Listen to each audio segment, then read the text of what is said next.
recording. All right, perfect. Welcome in, everyone. And just to let you know, one thing, just to let you know that we are recording this, and as many people came in late, that this will be posted tomorrow morning on the same website that you came from to get to the meeting. And if you don't want your your image on the internet, please turn off your camera.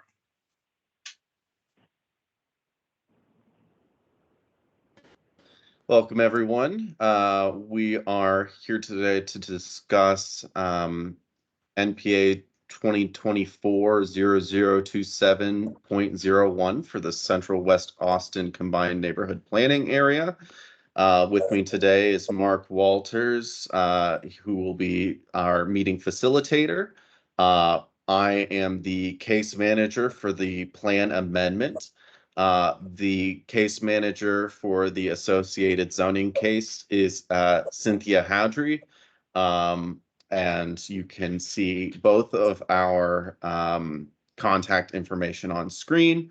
If you're not sure who the request pertains to, feel free to reach out to either of us, and we will make sure that any inquiries get passed along to the correct person.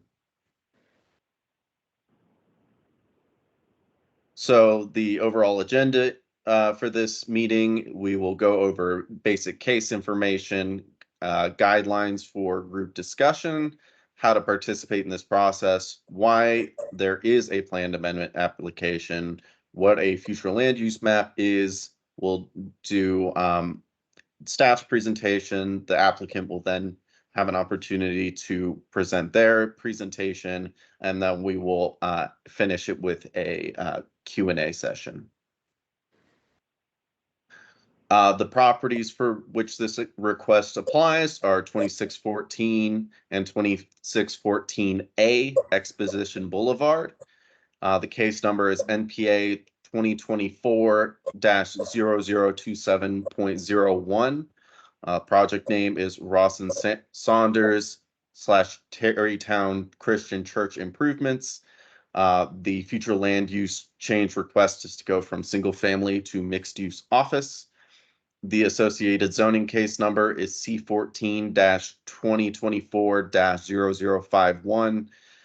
The proposed zoning change is going from SF3NP, which is Family Residence District Neighborhood Plan, to GOMUNP, General Office District Mixed Use Combining District, Vertical Mixed Use Building Combining District, Conditional Overlay Combining District Neighborhood Plan. That is a mouthful, but that is the zoning change, and they're doing that to go for a private school and religious assembly. The property owners and applicant is the Austin Area School for Dyslexics Incorporated and the Terrytown Baptist Church. The agent is Thrower Design LLC. Guidelines for group discussion. If not speaking, please remain muted. If you would like to ask a question during the Q&A session, please hit the raise hand icon at the top of your screen. Similar questions can be grouped together. Please, if you are having any connection issues, please turn off your video until called upon to ask a question. And of course, please be respectful during all discussion. This meeting is being recorded and will be posted to publicinput.com/neighborhood plan amendments, plan amendment cases. And of course, you can email myself with any additional questions or comments. Written comments will be added to the staff case reports when it goes to Planning Commission and Council. If you live within 500 feet of the subject property, you will receive a notice for both the Planning Commission and Council public hearings. So why we're here today is there are a variety of neighborhood plans that have been adopted throughout Austin. City charter requires zoning changes to be consistent with a comprehensive plan for which neighborhood plans are a part of. And most neighborhood plan amendments are to amend a plan's future land use map, as this is, and most NPAs have an associated zoning application as this does. Here is a map of all of the neighborhood areas, neighborhood planned areas in Austin. We are discussing today the Central West Austin Neighborhood Plan. Here is the future land use map from that plan. Various colors on the map represent different land uses. Here is the subject property on that land use map. So it is currently zoned single family, or currently the land use is single family, excuse me. Here is the aerial of the subject property. Here is the future land use map overlaid. So the request is to go from this yellow single family color to this maroon mixed use office color. An important consideration we look at when processing neighborhood plan amendment cases is whether the subject property falls within an Imagine Austin center. This one does not. And then we also look at proximity to transit. So there is a transit stop a little over 1/8 of a mile north of the subject property. And with that, I will leave my contact information up for just a moment, and then we will hand it over to the applicant presentation.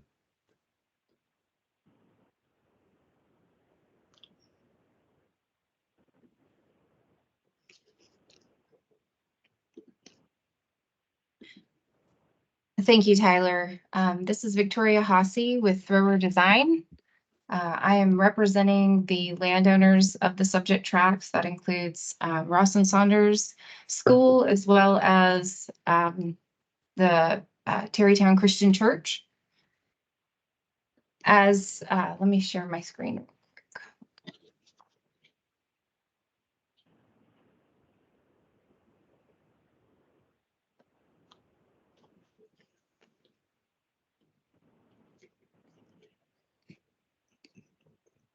Okay.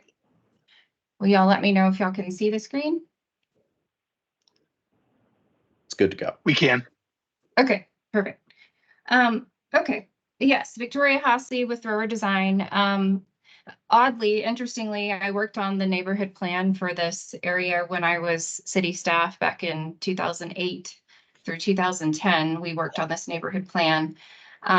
We are asking to amend the future land use map for these two tracts of land. Together, they total 4.64 acres. And we're asking to amend the future land use map to be able to do mixed use office. And then associated with that,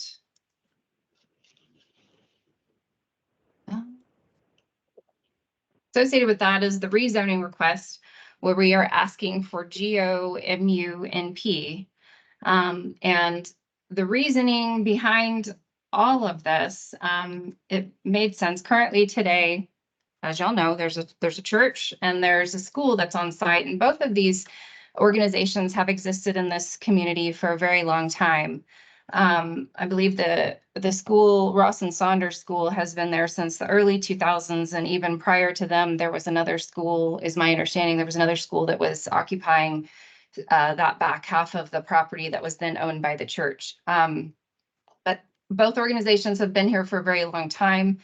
They want to continue to be in this neighborhood, and in order for them to continue to be in this neighborhood and also grow their organizations and improve, they need some additional development entitlements above what the current zoning of SF3 allows today. So if you breaking the two sites in half, and I didn't put the line that divides the property in here, but the Ross and Saunders tract of land is 1.75 acres. And the church's tract of land is 2.89 acres.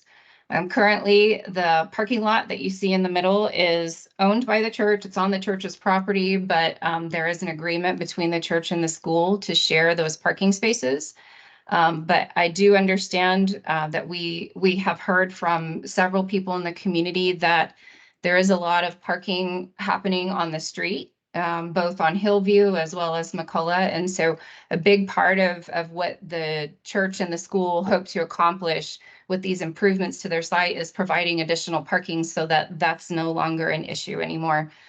Obviously, streets are public parking spaces, so you can't keep people from parking them on them unless you have these residential parking permit programs. But the goal of the church and the school is to provide sufficient parking on site so that that is no longer an issue, and that addresses some of the concern of the community that's been there for some time. So the primary objectives that are creating the need for this neighborhood plan amendment and zoning change is, like I said, they want to keep their existing uses and maintain their existing uses. So that's the private school, religious assembly, and single family residential. They have 7 portables on site. Those portables have been there predating Ross and Saunders' occupation of the property.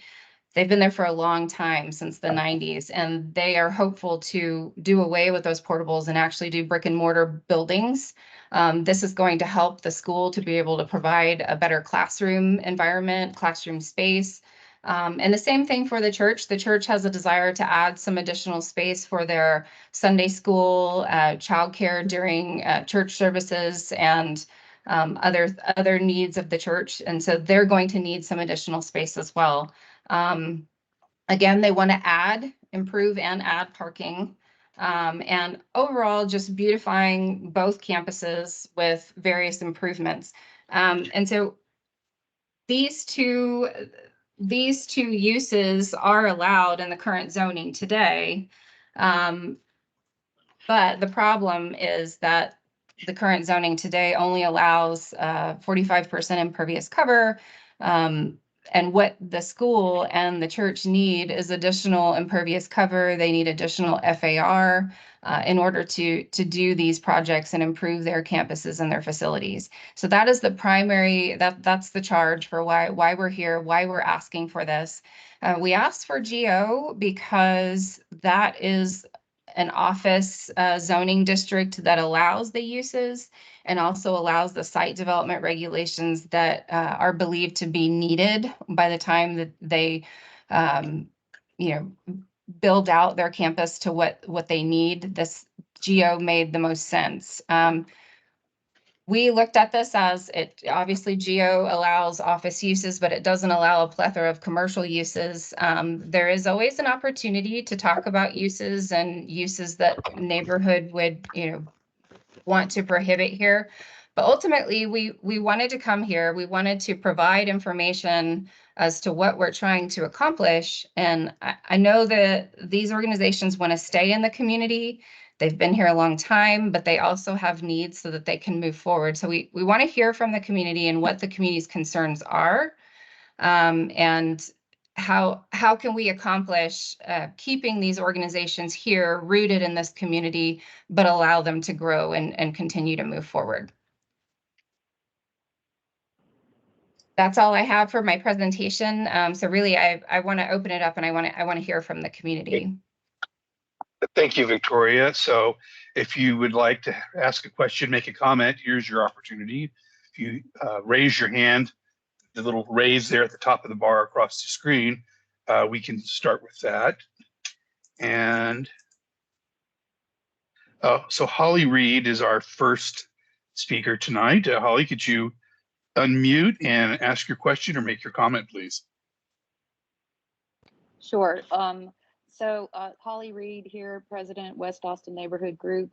Our neighborhood plan does seek in the plan to keep the properties where the churches are located at SF3 NP, And the other churches that are along Exposition have also expanded their footprint through a variance process. And so I would like to suggest or ask if the applicant would be willing to look at a variance process as opposed to a zoning change. We are willing to look at whatever options are available and seeing what the possibilities are. So I am noting that that's not the first time I've heard since filing this case, and we did send out letters to immediate landowners surrounding the properties, and I have heard of that possible solution. We've not fully explored that yet, so I'm taking notes. Okay, thank you. Do you have any other questions or comments? Hearing none, we'll go on to the No, next thank you. person with their, okay. The next person with their hand up is John Soul. If you would unmute and ask your question. I'll simply follow up what Holly said. It seems to me that other churches in similar situations have done it through variances. Our concern, we're residents on Terry Hollow within 500 feet of the school. And our concern is what happens if they decide to leave and the zoning has been changed. If there are variances to allow what the church and the school propose, I don't think any of us have any objection to that, particularly if it provides for parking, which gets all the cars off of Hillview and McCullough.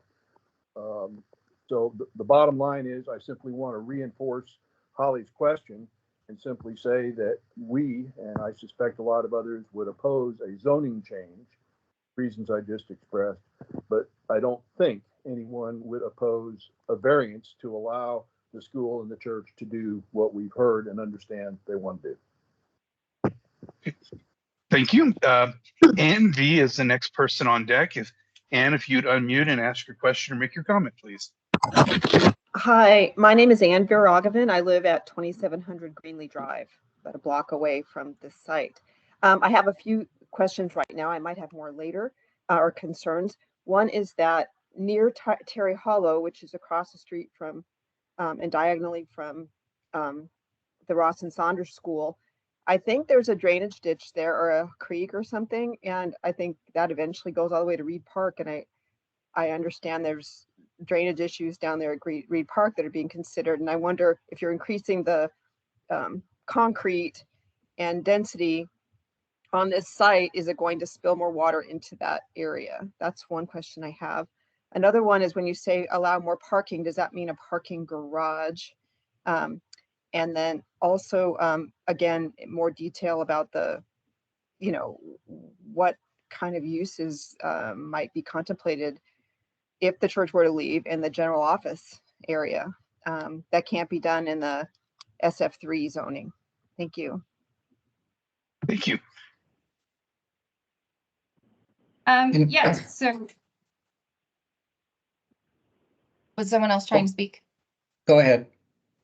Oh, well, actually, Ron, if you can answer the drainage question. Yeah, just right quick. The city ordinances and regulations are very strict on how to handle drainage runoff from properties. And if there's going to be an increase in impervious coverage, then water quality is going to be required, as well as detention ponds to deal with the increased flows from the property.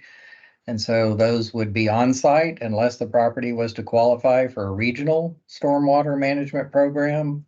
I don't think that regional program is an opportunity because the site is too large. So I can certainly see that ponds will be on site. Okay. Any other questions or comments? To address the question about uses that would be considered, the only uses that they're really interested in are the uses that they currently have the ability to do and they're currently using the property for. I do know that there are certain uses that fall within that, such as daycare facilities. A lot of times daycare facilities are part of church organizations, so they would want to be able to maintain that. And, you know, there's a handful of other uses that can't be prohibited due to federal laws and equitable housing. But really, they're interested in keeping the uses keeping and maintaining what they have today in terms of use. Okay, the next person in line for a question or comment is Blake Tollett. So Blake, if you would unmute and ask your question or make your comment. Yes, you could. I take it you can hear me. Blake Yes, we Tollett, can. West Austin Neighborhood Group. A couple of questions. How often does the city see these things? They're asking for entitlements before we're seeing any kind of planning. This is sort of like pie in the sky stuff, and it's sort of like, give me the entitlements and I'll go from there. Is that common? That would be my first question. Yes. So generally speaking, this doesn't always occur exactly this way, but most times substantial site planning does not occur before a land use or zoning change were to be approved, largely because that site planning process costs. It's costly, so they will generally not do that until they know that they can move forward with the project. I understand that, but they've been asked repeatedly for some sort of idea.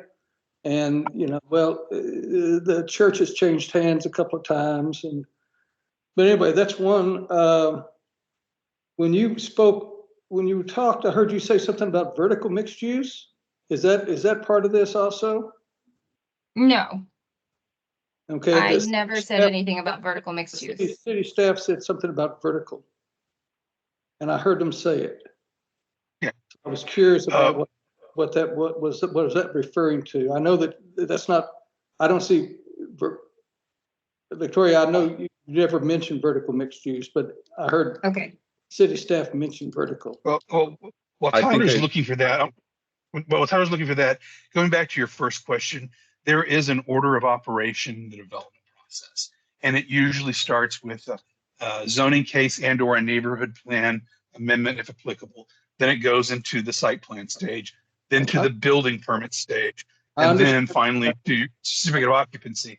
And then it's a sequential, and like was pointed out, that site plan can cost tens of thousands of dollars. So excuse me, many people might be risk adverse to spending tens of thousands of dollars when they don't know if they can get the entitlements to do what they have in mind. But every time I've ever seen a major development like this, somebody has at least a plan, and they present the plan. And here's what we intend to do. But anyway, that's going on beyond that. And the vertical, that was something I just misheard. No, I misspoke on that. So this is MU, which is mixed use. Something that I referenced earlier was just incorrectly written. But it is not vertical mixed use. It is just mixed use. I have one more question and then a comment about what we've done, the neighborhood association's done in the past with the neighbors. My comment is about water supply suburban. This property is within that district, right? The reason I'm asking that is you do any subdivision under water supply suburban, regardless of anything else, impervious cover is held to 20%. And does the city recognize that?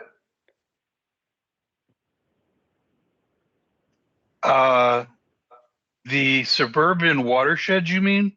Water supply suburban, yes. It's a category. Okay, I'm not familiar with what's that term. I know that there is within the suburban watersheds, impervious cover is maxed to 80%. And we may be talking about two different things, so I don't want to. This drains directly into Lake Austin, is what I'm saying. Okay, I don't know. I'm not familiar with those regulations, so I really can't. Yeah, that would be something for everybody to keep in mind. And my comment is, as Holly Reed, our president, said, I've been working with churches along Exposition and the girls' school along Windsor. The girls' school did a major expansion, and we did it with variances and left it at SF3. The Episcopal Church at the intersection of Exposition and Windsor did a major expansion, and we did it with variances, and it's still SF3. Across the street from this, at the Tarrytown United Methodist Church, they did an expansion, and it was all done under variances. The whole idea of our neighborhood plan is to keep the commercial zone nodes down at the new HEB, the intersection of Windsor and Exposition, and the intersections of Westover and Exposition. That's why I think you're seeing a lot of neighbors and the neighborhood association and probably the neighborhood plan contact team are very concerned about this, because you're opening up, you want to place commercial use on Exposition. That's what this, and we all need to be realistic, of course. This sets a very strong precedent going down the street. That'll be fine. That's enough for me now. I just wanted to bring those up, and I did want to figure out, when I heard that vertical mixed use, it did kind of get me interested. Thank you again. So thank you. So the next person on deck to speak, ask a question, is Stephanie Schurz. If you would unmute and ask your question or make your comment, please.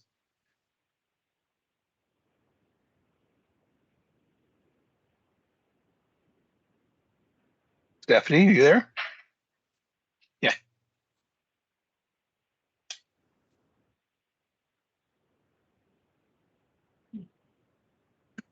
Well, seeing if Stephanie can unmute.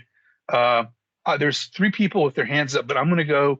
We have several people who are called into the meeting, so I'm going to go and see if they have any questions right now. And I'm going to start with the person with the phone number ending in 6169. Do you have any questions or comments at this time? Do you unmute? I think that's *6 is to unmute, if I'm not mistaken.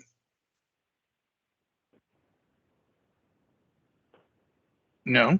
Okay, does the person with the phone number ending in 6472, do you have any questions or comments for the applicant's agent?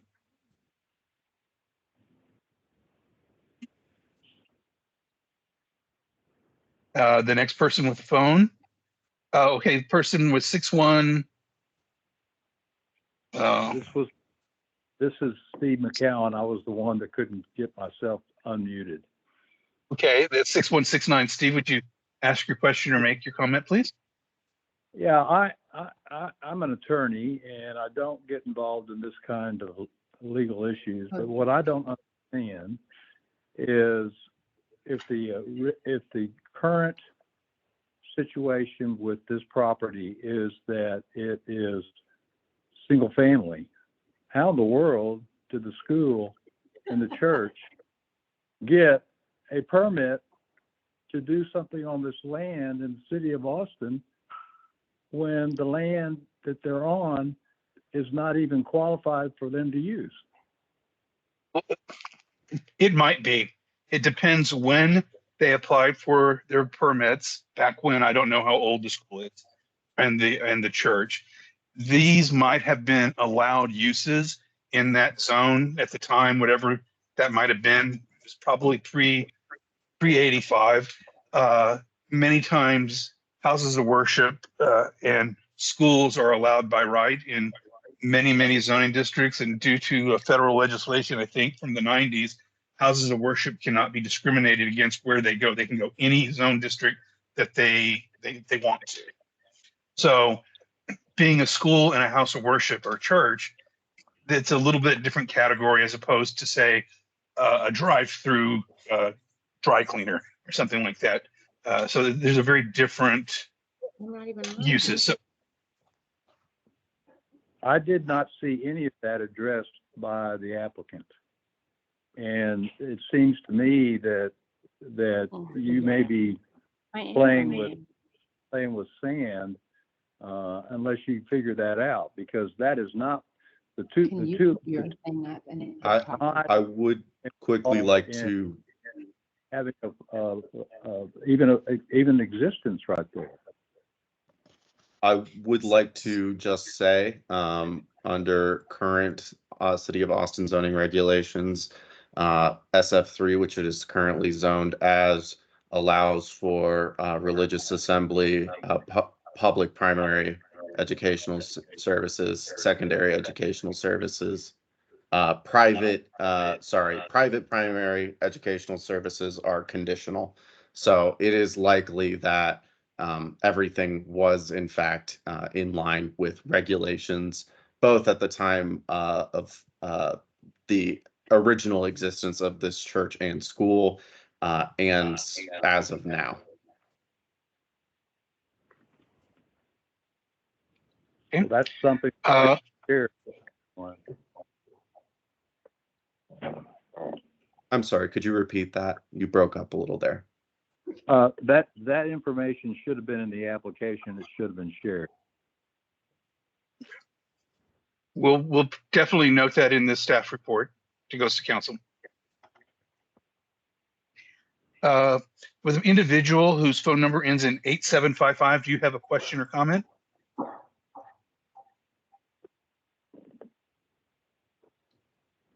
Can It's you star hear, 6 to unmute. can you hear Stephanie Schurz now? Yes, we can. So Stephanie, if May you I? would make your comment. Yeah, go for Oh, it. yeah. I too am in agreement with everyone else on this call that we are absolutely behind Ross and Saunders and the church and what they add to our community. However, I would not like the zoning change. I'm concerned about the traffic on Exposition.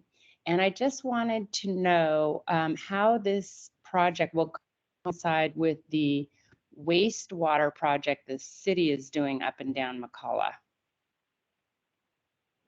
Thank you. Can you put yours back on? Can you I- explain more?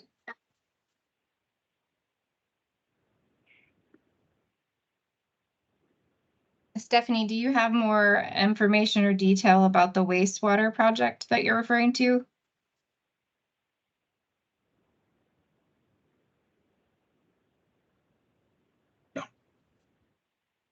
Until she comes back on, does the person ending phone who ends in 6281, do you have a question or comment?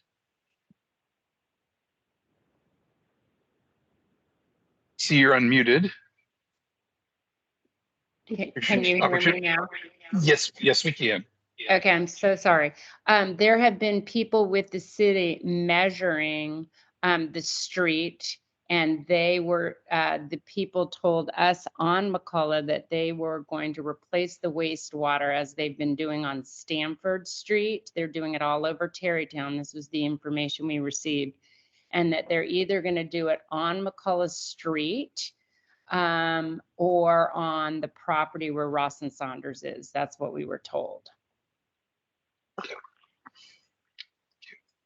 I do know, and I'll just comment, I do know that the subject property does have a series of easements for various public utilities. I'm not aware at this time if what the city is doing is going to impact this particular property, and that's something we'll look into. But if it's something that the city is doing in the right of way on McCullough, it wouldn't impact this property in the sense of they're two separate projects, two separate things. But we'll look into it.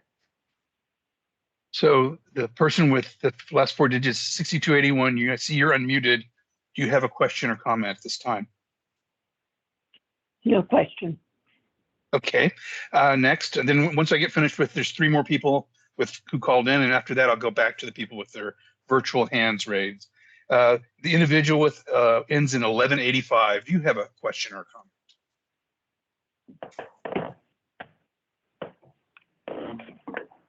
Hearing none, I'll go to the individual whose phone number ends in 7744. Do you have a question or comment of the applicant's agent? And hearing none, lastly, with the person whose phone number ends in 5195, do you have a question or comment? You can *6 and unmute and ask your comment, ask your question or make your comment. Okay, hearing none, we're going to go next to Greg Chico. Do you have unmute and ask your question or make your comment, please? Can you hear me, Tyler?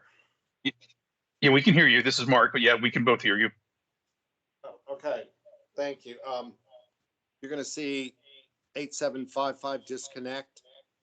That's me. Okay, fair I enough. was on both.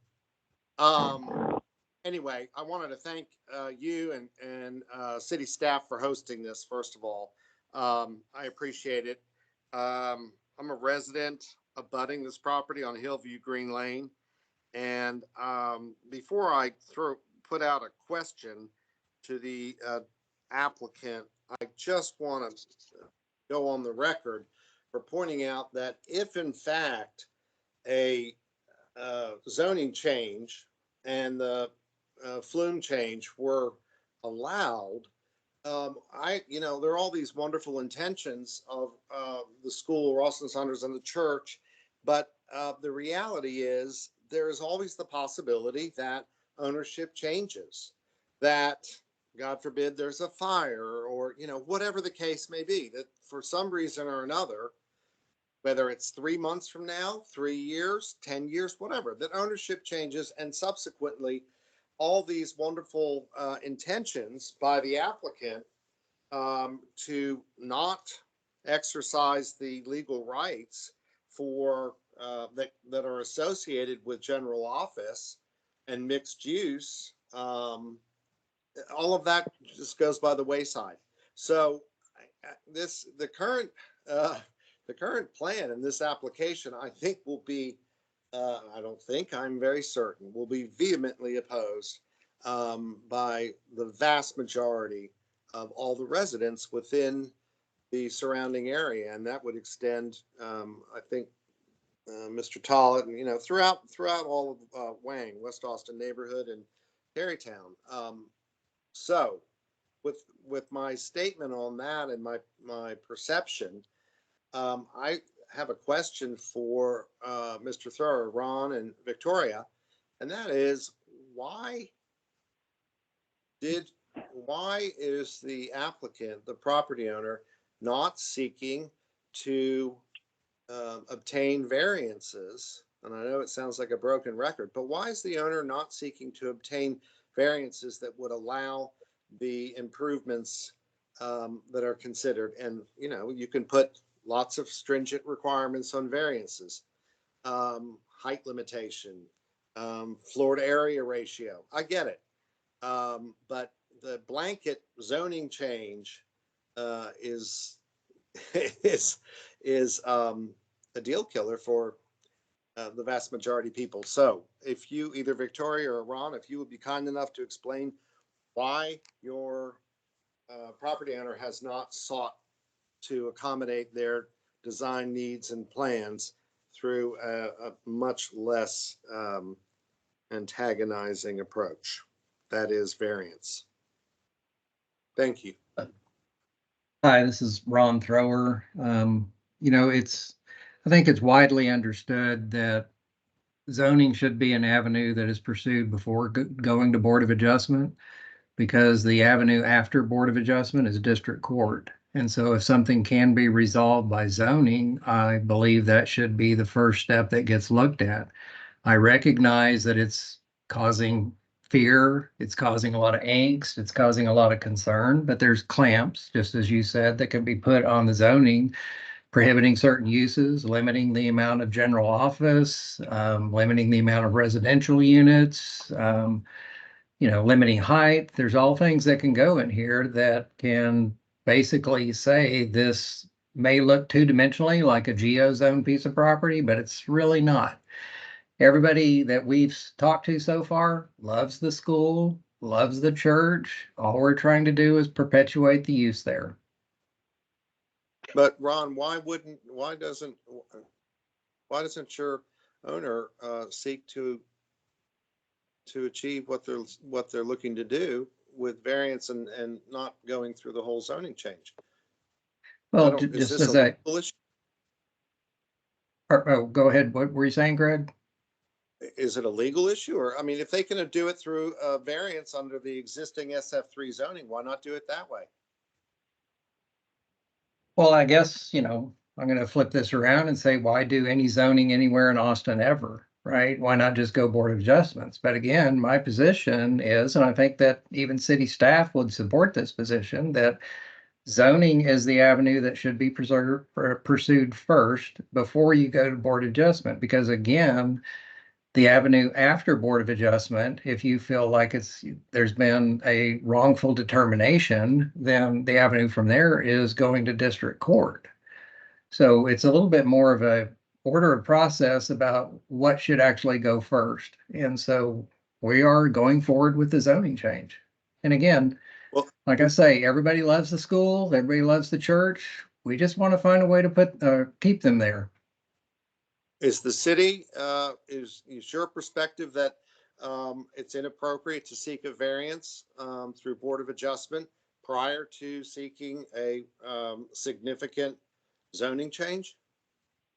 I don't know that we would necessarily, at least I won't necessarily take a stance on that. I will, however, say variances are intended to grant exceptions with the proof of a burden on the site that exceeds a burden generally provided by just the zoning itself. There would have to generally be an additional burden on the property that would need to be proved in order to generally obtain a variance. Well, replacement of portable buildings seems to me as a reasonable burden. But anyway, all right. Thank you very much. Okay, the person at with 2701 McCullough, could you unmute and ask your question or make your comment? Sure, I'd be happy to. I'm Alan Natowski with my wife Jenny at 2701. So comment first and then a question. On the comment, I too would strongly reiterate that the zoning doesn't need to be touched. Variances should be sought. And honestly, in the trust but verify world, I think you kind of have to not trust and also verify as it relates to, if either of these parties decide to sell, or the second the zone gets done, either one decides to leave, whoever buys that's going to do whatever they want based on the zoning. So I think the way all the other properties were handled without doing zoning changes and with doing the variances and the adjustments fit perfectly. Sounds like neither the school nor the church have been interested in doing anything that would create any specific issues. So I too am going to be the broken record reiterating the same, that there's no need to do a zoning change. I think everyone's vehemently opposed to it and it's unnecessary. And then on the question, there was something asked first person that came on that I don't think was ever addressed. In the current plan that they're thinking relative to parking, there was a question about whether you were intending to build like a multi-level parking garage or whether the parking was going to be single level like it is and maybe adjusted or tweaked. Can you provide specificity as to what the intent is for that part of the plan, assuming the zoning Yes. stays as it is, or is your attempt to go vertical dependent on the zoning change contemplated? So, right currently today, the site is already over the amount of impervious cover that is allowed with SF3. And as you can imagine, there's parking issues, and that's one of the things that the organizations want to address. They want to be able to provide sufficient parking on the property. The best way to do that and use the least amount of impervious cover is is through a parking structure. I don't believe they know exactly if that's how they're going to handle it, but it is something that's being considered, because they know they've only, as with most properties, you've got to, finite amount of land that you have to do your development on. Again, trying to keep the church here, trying to keep the school here, but their needs are growing and they want to be able to address some of these issues. And so it would make sense that structured parking would be a great solution. But I think a majority of us know structured parking is very expensive. So they don't know at this time how exactly they plan to address the parking, but it is being contemplated to do it through a structured scenario. But they may look at other options too. They're looking at all options right now, which is one of the reasons why we've not brought forward even a conceptual plan just yet, because they're trying to figure out how to put all these Rubik's Cube in place, right? And trying to match up all the colors, and Sure. they know what their needs are, and they know what the current regulations are under SF3, and that absolutely does not work for even what they have today in terms of impervious cover. So we do, again, what primarily the way to go about increasing that is to ask for a zoning change, which is why we asked for the zoning Sure. change. So that is something that they are looking at. Yes. Yeah, I guess my final comment, and then I'll let it go to the next person, is just, I think that's why you see such huge resistance to a zoning change, is because the second it changes, we all know what's going to ultimately happen. It's going to morph into whatever that permits. And it could be that it's impossible to expand in the way they want to expand their organizations at the location it's at. And I sure know I don't want to look across the street and look like it's looking into the HEB down at Lake Austin Boulevard across from Lions Golf Course. That does not need to be anything that's in there. And the only thing saving us all from that is the current zoning. Thank you. Next person is Harriet Peppel or Peppel. If you would unmute and ask your question or make a comment, please.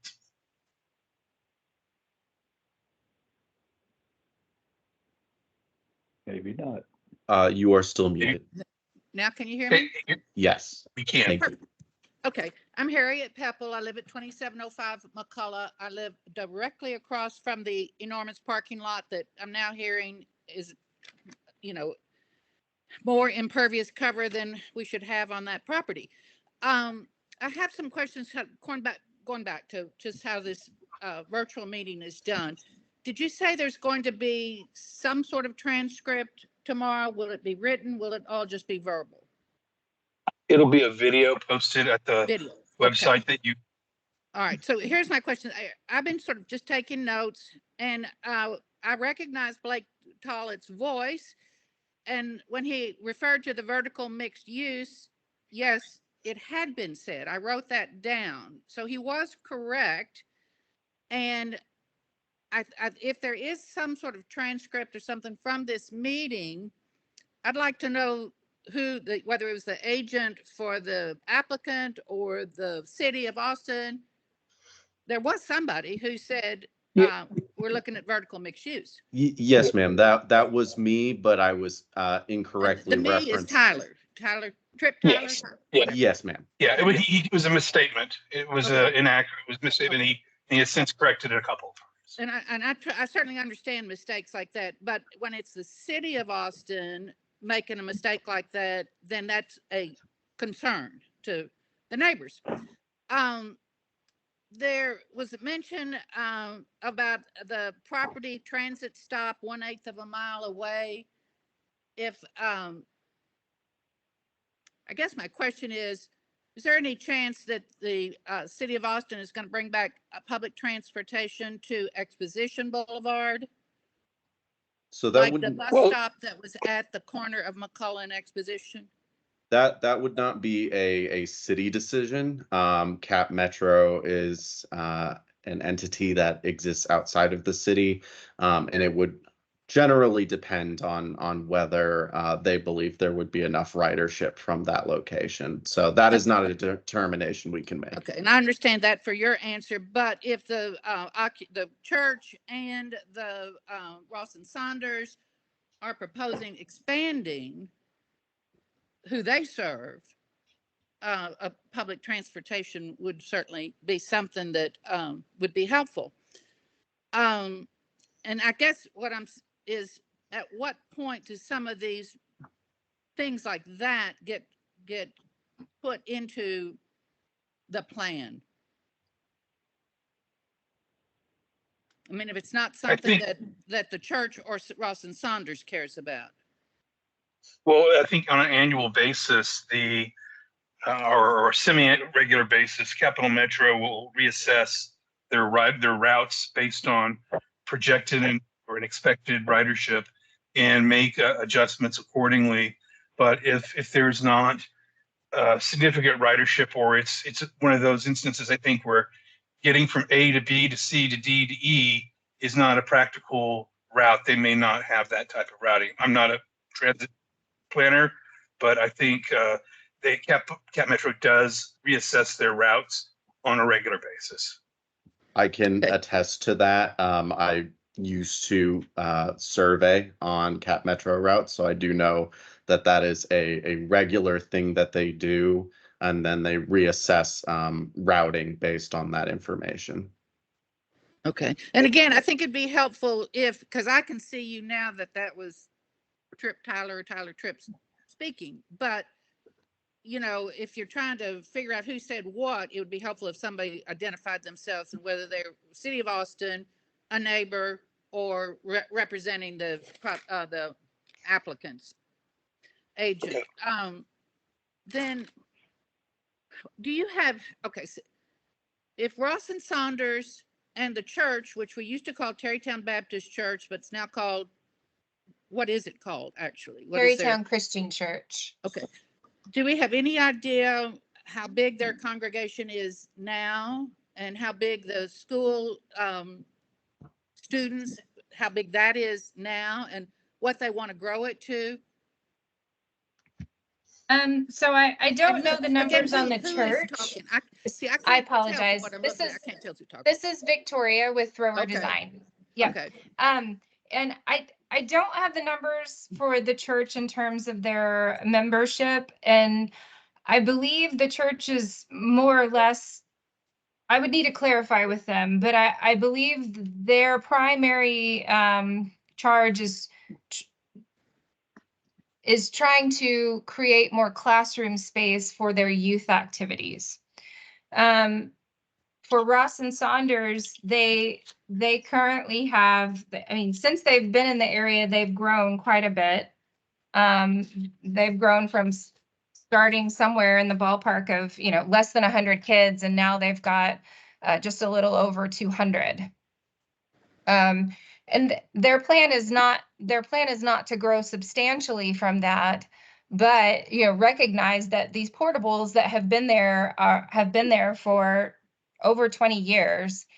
And I think we've all been inside portables on AISD's properties and other portables, and you know, they're intended to be a temporary structure when you run out of space. But these are anything, they've not been very temporary. They've been very long term, and it really doesn't provide the best learning environment and building that you know, would be best for children to have the best learning experience that they could have. If it's an interim, you know, solution, yes, that's usually what portables are, but they're really wanting to provide better, more quality space for these children. And that's, you know, that would be done through brick and mortar buildings. So Victoria, okay, go ahead. I just wanted noted that at O. Henry Middle School, they've had portable classrooms there for longer than Ross and Saunders has had them, and that's a public school. And you are correct. Their portables are intended to be temporary, but unfortunately, and a lot of times, like you see with AISD, they're used for much longer because it's an issue of school funding and being able to have the money to build brick and mortar structures. Ross and Saunders is at the point where they can do that. They are a private school. They're not a public, they're not an AISD public facility. So they're fortunate to be able to do that after, you know, this many years. They're able to move forward and actually you know, creating better space, better learning environments for their kiddos. Yeah. Thank you. The next person in queue is Joyce Bassiano. Joyce, if you would unmute, I see you have. Ask your question or make your comment, please. Where do I unmute? You're already unmuted. I'm unmuted. Okay, can you hear me? Unmuted, but we can hear you but can't see you. But that's we just need to be able to hear you. Okay, cool. All right. This is a double whammy. It's a zoning change and it's a neighborhood plan amendment. And there's no conceptual plan in sight, not even on a paper napkin. And I think you owe it to the neighbors, since it's a major change and since they have flooding concerns, I'm hearing all their concerns. You at least should have a decent conceptual plan before the city even initiates this process for zoning change and an amendment plan change. You say you can't do what the owners want to do with single family zoning, but you know that you can do it with GOMU that you want. That tells me you've got a pretty good concept in mind, and you really should share it with the neighbors. That's just my comment. Thank you. Thank you, Joyce. Next in line is Chris. If you would unmute and ask your question or make your comment, please.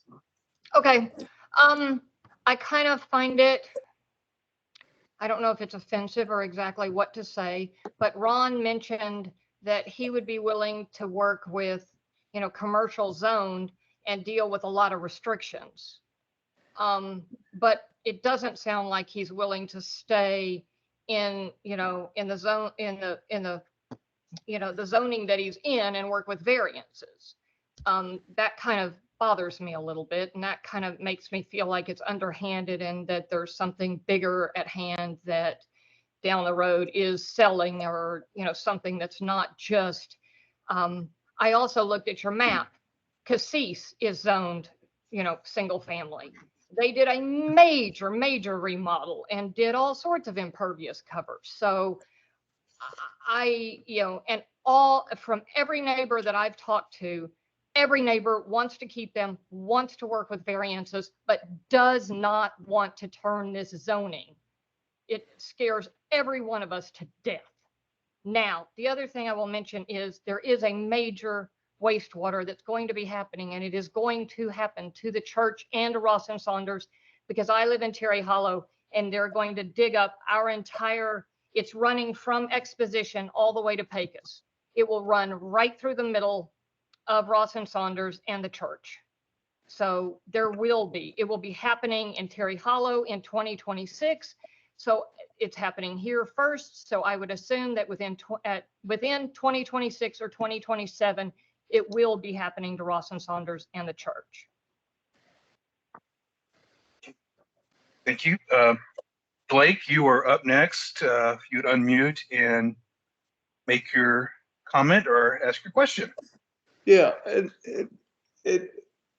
I don't want to try to extend the meeting out. I think a lot of the confusion, if the city would have presented the allowable uses and the allowable what you can do under like the two different zoning categories of SF3 and GO. I'm a little surprised to hear Victoria say they're exceeding their impervious cover. I know under GO they can go up to 80% of the land. And there's a real reason that the neighbors have been trying to put together a petition against this. And that was be my question to the city is because I know part of that petition was turned in today. If the petition is declared valid, and rather than go into that, to change the zoning, you're going to need 9 out of 11 votes off the city council, which is something that the citizens that are affected have a chance to work. I would remind everybody on here that once the zoning's changed, and if there are conditions, and the applicant, as everybody says, the applicant can accept all kinds of conditions on it, but things change and it's all about money. Let's not be naive. And I don't think anybody on this meeting is naive. To get those conditions taken off the zoning requires, in our current council, 6 of 11 votes. And that's a simple majority. And I can guarantee you, pretty much from my personal experience, that whoever wants to change the zoning conditions is going to get it done, because we're West Austin and we don't have enough strength on the current council with single members. Nobody in the city does have that kind of strength. The only chance to stop this is to put a ballot petition on the table and say you need to get 9 out of 11 votes. That's a comment, and I apologize for rattling on there a little bit. But I understand that the petition was presented to the city today. There was apparently some.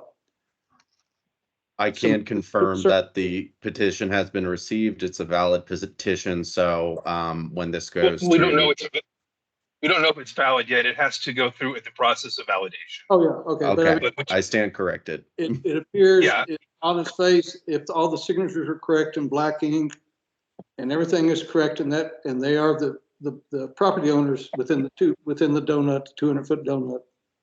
Yes, there will be a valid petition on the table. So that is correct. On the surface, without doing the analysis, it would appear so, but I can't say that it's been validated. That's fine. And also, one point of clarification. Let's just say one point of clarification. To go in and change the terms of say a conditional overlay, that would be a zoning change, and that would trigger the same petition process, because you're changing the terms of zoning. So it wouldn't require just a simple majority, but it would require if there was a valid petition against changing the terms of the valid of the conditional overlay. It could trigger a valid petition if enough signatures were collected and they were verified. That's something I did not. I've always been told for the decades I've been involved that conditional overlays can be withdrawn on a simple majority. But I may be wrong. But that's not my understanding. But I do not do zoning case management. But you're changing the terms of zoning. Zoning is zoning, and I think that is the instance. But we will look into that, and I'll verify that with. Maybe we can ask Ron or Victoria. They're here on the line. They're on the meeting. Ron and Victoria, is it your understanding a conditional overlay has to receive 9 of 11 votes if there's a valid petition against it? Or is it just a simple majority and valid petitions don't come into it? Well, to modify a conditional overlay requires a rezoning, and if there's a valid petition, it does take 9 out of 11 votes. Okay, I stand corrected. Thank you. Okay, the next person on deck would be Lily C. So Lily, if you would unmute and ask your question, or make your comment, or both. Oh, hi there. Excuse me. My name is Lily Cardwell. I live on Thomas Drive, and I was just really wondering why the application states that they're planning to grow from 17,000 to 76,435. Like, it's a very specific number to me. Do you have any idea, like, why that huge increase is happening? This is Victoria with Thrower Design. So I actually just put something in the chat. I will gain clarity on where that number comes from, but and I'm going to assume, and I know you should never assume, but at this point, it's all I can do, is that there's probably a square, a standard number of square feet per kid to make an optimal learning environment. So I would imagine it might come from some sort of calculation equation based off of that. But the other thing to also note is, these there's no indoor gym facilities for like when the weather is bad or either it's bad or it's unbearingly hot outside. They don't have those kinds of facilities today. They have an outdoor sports court. And I think they have gone through the process of putting like a canopy over that in recent years, but there's more things. There's lunch rooms, there's art rooms, there's I don't know what their programming includes, but it could include space for music, it could include right now they're so very limited on the kind of space they have, which is why I was trying to make the point that they have students and their organization has grown, but they're not able to provide optimal learning environments for these children. And that's really what they're looking to do. Which I totally understand, but so much of their learning experience, I know I have a child who tutored there and, for 6 years. I do understand the school and love the school, but most of their experience is because it's 1-to-4 ratio. There's so much about the ALT program that has to do with a very small community.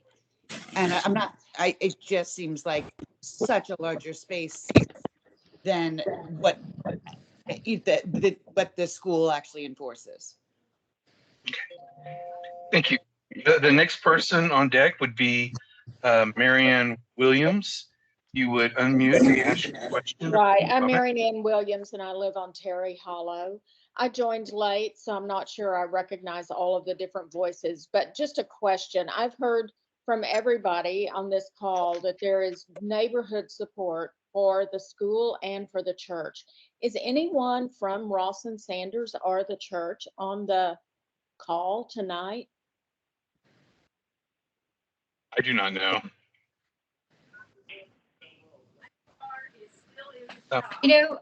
We are going to, I've been having conversations with Blake since early March, and we've been trying to coordinate and talk about how to come to a weighing meeting. And that was actually, the intention was to come to a weighing meeting even prior to having this meeting. But schedules were a little off and some details got lost in the mix. And so we weren't able to make that happen. But, we were wanting to come tonight representing the school and the church to find out some of these general concerns, questions. And then of course, if there's an opportunity to meet with weighing, that's just one more opportunity where we can have people from these organizations be in attendance. But tonight was really, our point of listening and wanting to hear what the neighborhood had to say. Well, I think it would be really helpful if those who want to expand the school and the church would also listen in. Well, this is being recorded, so they'll have an opportunity to review this tomorrow. So Got it. Be at the start. Darcy, would you like to ask your question? Unmute. I do. Can you hear me okay? Yes, we can. Hey, so this is Darcy Gardner. My address is 2703 McCullough Street. I'm the one that dropped off the petition to the city, and I was told by Cynthia that it is actually going to be applied at 54.56%. Okay. And 13% of that is actually an HOA issue that I'll take up with Hillview Green. They are more than happy to sign, notarize, all of that. Excuse me. And so I do anticipate that number going up. While we love Ross and Saunders and we love the church, I've been in the neighborhood a very long time. And we also love where we live. We love our neighborhood and we like how it is. So the idea that you guys are coming in and supporting Ross and Saunders and the growth, and I hear you, Victoria, I think that's wonderful. But as Chris stated, Cassis did this with the variants, SF3 variants, with no issue. So I love that you're supporting the children. We also want to do the same thing. Several neighbors' kids have gone there. I think the zoning is a huge misstep. I think that it will impact us for the longevity of the time we own this property. And I don't believe you're going to get the support to get it done. I think that you should consider all your options because I think it's really important. The neighbors love where they live and they don't want it to change. So I would just encourage you guys to look at other possible solutions because we do really appreciate Ross and Saunders and we do want to help them get what they want. The growth is shocking and pushing through this zone is also kind of shocking and really upsetting, I think, to all of us. Thank you. The next person would be, oh, go ahead. Mark, I just, I wanted to clarify, there was a message in the chat that I wanted to address real quick about, why the landowners would attempt to rezone without reaching out to the neighborhood. And I just want to clarify, we did reach out to the neighborhood. We mailed out letters, before we filed anything, asking or explaining what was trying to be accomplished and that there were, zoning applications and neighborhood plan amendment applications that were going to be filed. And we also know that notice of filing will go out. We knew that this neighborhood meeting with the city was going to happen. We also, like I said, I've been in early communications with Blake, trying to coordinate, making him aware that this was coming. I know Blake is very active on the neighborhood planning contact team and for Wang. And so I just wanted to make it clear, we have reached out and we did mail out letters and we got some really good feedback very early on from the people that live nearest the properties. And that's where we learned that there was actually parking issues going on along Hillview, not just McCullough. So we were not aware of that. Ron and I were not aware of that when we sent this letter out. So I just wanted to make it clear, we have reached out and we reached out early, but we also understood and knew that there was a lot more interaction and engagement that was going to happen once we filed these applications as well. Yeah. So. Okay, well, we have a little over 10 minutes left. And so there's 3 more people with their hands up. If you could make your comment or ask your question so we can get to the end of the meeting and everybody have a chance to have their say. So Cheryl Crane, it's your turn. We cannot hear you. Could you hear me? Can you hear me? I can now. I can hear you now. Thank you. Thank you. I really appreciate everybody today and in the days before coming together like this because it is really, I live right across the historic wall that separates Hillview Green Lane from the school. I can stand and watch the nursery that's going on in there. I can stand and watch people coming to church and hear the children play. I am for all of that. But once we take away a valuable piece of property in the center of Terrytown and rezone it and let it be wide open for whoever wants to design or develop anything that they want to do, we have lost. We will not go backward. We will go forward. And it will be without restraint and without guidelines and boundaries. And I can take a twig and throw and hit the roof of this church and school right now. Church, not school. The school's on the other end, but I see the playgrounds. I can hear the children, and I walk all around there and have lived here over 20 years in my townhome. And it's quite disturbing. And I just believe that we need to realize that what we're talking about is a permanent situation that, yes, if things changed and people sold that property, it would not be the integrity of Terrytown that we are desperately trying to hold on to. And so I appreciate everybody's time. And I'm almost to tears with the whole thing, quite frankly. Thank you. Thank you. So Ann V, if you would unmute, and I think you know the routine by now.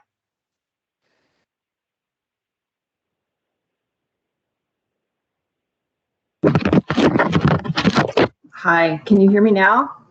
We can hear you and see you. Yeah. I wanted to just make another comment. I noticed online there is a City of Austin zoning guide. I really urge everybody to look at it, and so you can see the different examples of what kinds of things can be built in different zoning districts. And I'm not sure if I don't know if I want to read the whole thing, but I'll just quickly looking, and I might be wrong. It's just from looking at, there's a lot of things permitted in SF3 that can be done. But some things that are permitted in general office, there are a number of things that I'm not going to list it all, but I really do urge everyone to take a look and see. It would be like congregate living, convalescent services, counseling services, group home, class 2, guidance services, hospital services, general limited, residential treatment, telecommunications tower for civic uses, administrative business offices, art gallery, workshop, business or trade school, business support services, offices, medical offices, off-site accessory parking, personal services, printing and publishing, professional offices, restaurant limited, software development. And then it looks like it's also more in an MU, townhouse, multifamily, single family attached, small lot, single family, all residential, 2-family residential, condominium residential, duplex residential, group residential. And then again, the group homes, commercial vertical misuse building subject to compliance with rules.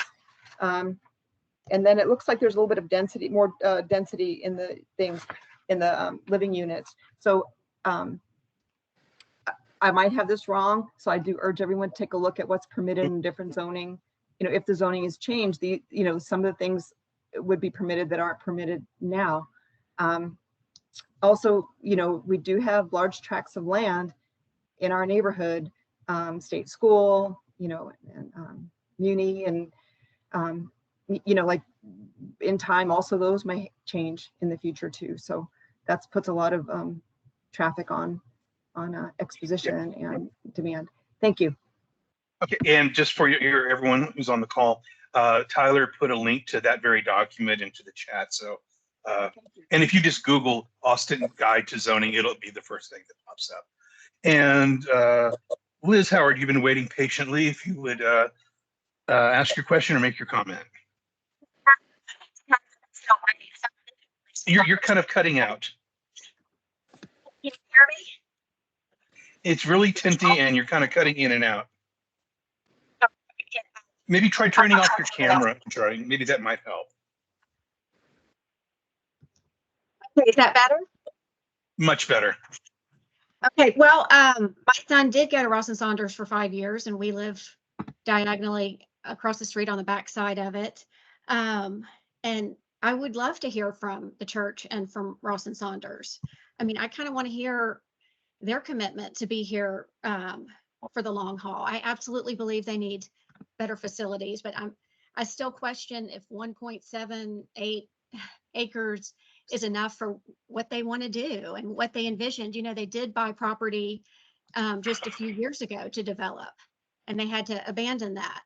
So I just, I do think it could happen, just like people have mentioned and they're nervous about, that it's not going to work out for them one day. It's just not going to be able to provide the facilities and the space that the kids need and totally deserve. So that is that's my comment, and that's my big concern. Thank you. Thank you for everybody who's had to provide their comments and ask questions. Tyler, do you want to go over the next steps in the process, and Absolutely, so everybody can know what to expect happens next? All right. So following this, once staff determines their recommendation at some point in the near-ish future, this case will go to Planning Commission. You all will receive a notice prior to that. Once Planning Commission has their recommendation, it will then go to City Council. And again, you all will receive notice for that for both the zoning case and the plan amendment case, which will most likely go forward concurrently. I will also pull up my contact information again. If you write in any comments, they will end up in the staff report as well. And here is the contact information, again, my name is Tyler Tripp, and the contact information can be seen there.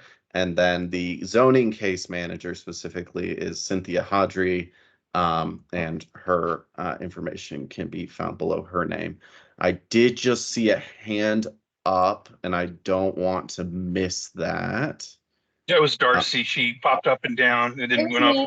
One thing really quick, not everybody who may be on this call will receive it. It is if you own property or have a utility account and are within 500 feet of these tracks that we're discussing tonight, or that you're an officer of an organization whose boundaries include this area, so that cross this area, you will receive notice. Yes.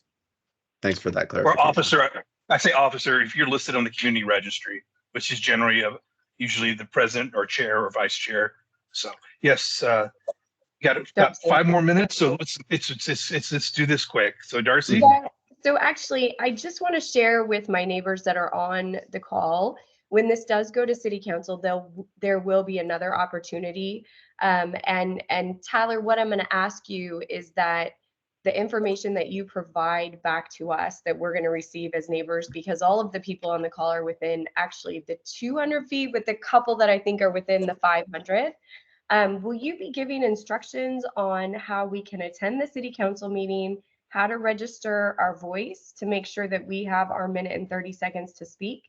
Will you be including those details, or is that something that I should be providing to my neighbors? Because this came out pretty short-sighted. And Victoria, just for the record, I actually received your letter after the city sent me notifications. So whatever use you're using to, disseminate information is maybe not the best, or we're missing things. So I don't know what the disconnect is, but I'm right across the street and I didn't receive it. So the city's notice came out, and then I received through design letter, and I believe that's the case with most of the neighbors. So just a heads up to you, that was the order of operation we received. So Tyler, I'll turn it over to you. Will you let us provide? It will be on the notice. It'll be on the notice how to participate, both virtually and in person. Yes. Wonderful. Okay, and the 3 minutes left, Chris. Would you unmute and Yes. ask your question? Really quick. I'm not sure I understand the difference between Tyler's role and Cynthia's role. Tyler is a plan and admin, admin, and Cynthia is zoning. So yes, to clarify on that, typically a zoning case will trigger a plan amendment case if the current neighborhood plan isn't in line with whatever zoning is being proposed, and that's by city ordinance. Zoning planners are actually in current planning. We're in long range, since the neighborhood plan amendments are amendments to long range plans.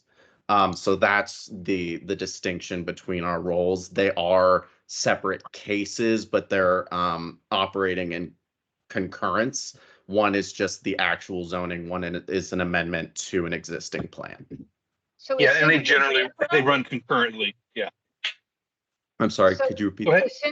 Is Cynthia on the call tonight? She is not. So this specific meeting is only in relation to the neighborhood plan amendment. And the neighborhood plan amendments have an ordinance required community meeting.